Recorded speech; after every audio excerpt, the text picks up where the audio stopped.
3 தொழில் செலக்ட் பண்ணிருக்கேன். இந்த 3 விரல்ல எந்த விரல்ல தொடுறீங்களோ அந்த தொழிலை ஃபிக்ஸ் பண்ணிக்குவேன். ஆஹா, என்னையா அது? இந்த காலத்துல அவன் வெட்டித்தனமா ஊரை சுத்திக்கிட்டு இருக்கும்போது ஒரு தொழில் பண்ணணும்னு நினைக்கிற பத்தியா?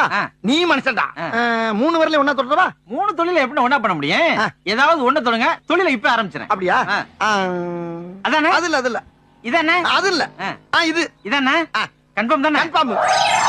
என்னப்பா இப்படி மாட்டிக்கிட்டீங்களே? மாட்டிக்கிட்டனா? ஆமாண்ணே. விரலத்தாண்டா தொட்டேன். தொட்டுட்டு தானே மாட்டிக்கிட்டீங்க. என்னடா சொல்ற? அண்ணே, வீட்டுல ஒரே வருமண்ணே, ஒரு வேளை சாப்பிட கூட வழி இல்லைண்ணே. கழுத என்னத்தையாவது பண்ணிவிட்டு 1 வருஷம் போய் ஜெயில இருக்கலாம்னு முடிவு பண்ணேன். அதுக்கு 3 தொழில் ஃபிக்ஸ் பண்ணனே.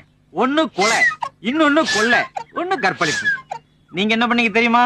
கொலை பண்ற வரல தொட்டுப்பிட்டீங்க. கொலை பண்ற வரல தொட்டுப்பிட்டனா? ஆமாண்ணே, அதுவும் ஆள்காட்டி வரல தொட்டுப்பிட்டீங்க. இப்ப ஆளை காட்டுது பாத்தீங்களா? உங்களே காட்டுது பாருங்க. இது நல்லா இல்லடா.